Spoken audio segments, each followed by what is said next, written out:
لك الحمد حمدا كثيرا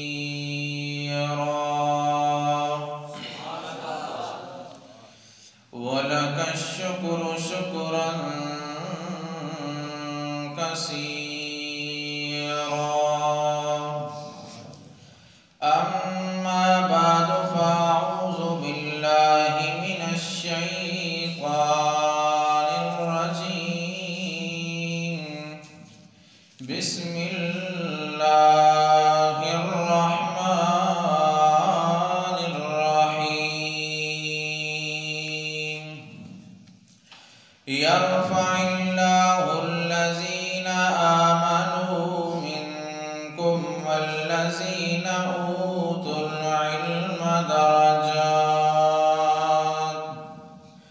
الآية.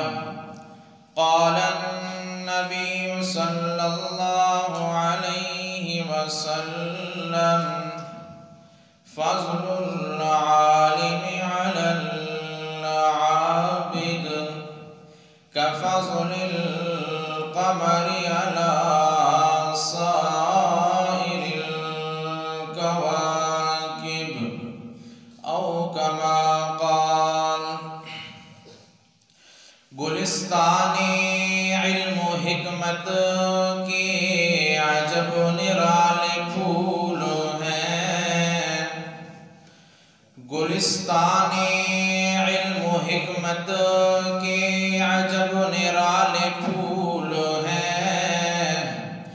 بارگاہ لم یزل میں سب بڑے مقبول ہیں. اخلاص و تقوی جہد کامل ذرا ہوا علم کا. ادب شاعرہ علم و حکمت کے یہ اصول ہیں. وارثان علوم نبوت حضرات منصفین کرام و طلباء اعظام، آج کی اس ماہ ناز پرکیف و سرور تقریری مسابقہ میں چند معروضات آپ کے پیش نظر کرنا چاہوں گا.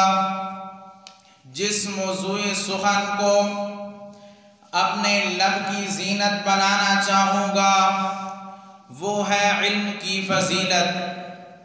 عزیزان من، علم وہ نور ہے جو معرفت الہی کے زیور سے آراستہ کر کے جہالت کی پستیوں سے انسان کو اٹھا کر اوج ثریا کی بلندیوں تک پہنچا دیتا ہے.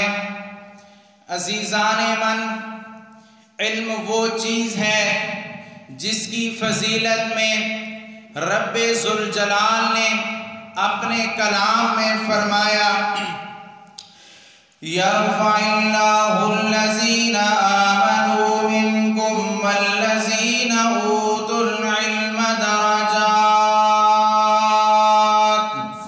اس آیت کے بعد علامہ حجر اسقلانی رحمت اللہ تعالی علیہ رقم تراز ہیں: یرفع اللہ المؤمن العالم علی المؤمن غیر العالم ورفعت الدرجات تدل علی الفضل.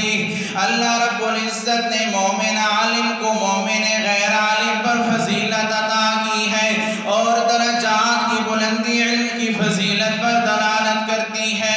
دوسرے مقام پر فرمایا: علم آدم الاسماء کلہا. اس آیت کے تحت امام رازی رحمت اللہ تعالی علیہ مکتوب ہے کہ حضرت آدم علیہ السلام کی تخلیق میں اللہ رب العزت نے اپنے حکمت کے کمال کو صفت علم کے ذریعے ظاہر فرمایا. اگر علم سے بھی کچھ ہے افضل ہوتی تو لکان من الواجب اظہار فضلہ بذالک الشیء، پھر ضروری اس شے کا اظہار کرتے، مگر اللہ رب العزت نے علم کی فضیلت کو اپنے حکمت کے کمال کے لیے منتخب فرما کر علم کو اشرف اور افضل اور اعلیٰ ہونے واضح فرما دیا. ارباب علم و بصیرت دوسرے مقام پہ فرما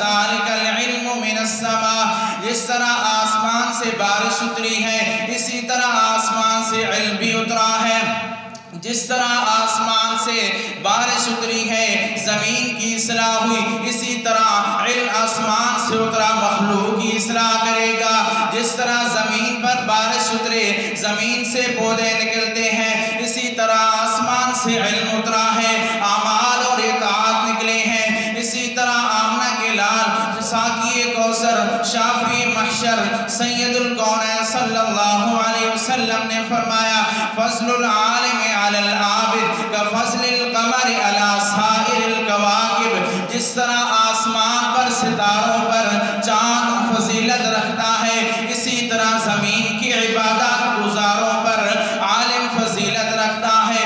اس آیت کے تحت مولا علی قاری فرماتے ہیں من عصى الله فهو جاہل لأن العلم اذا لم يكن مورثا، کہ اللہ کا ہر نافرمان جاہل ہے کیونکہ علم سبب عمل نہ ہو، وہ شرعیت میں علم ہی نہیں ہوتا۔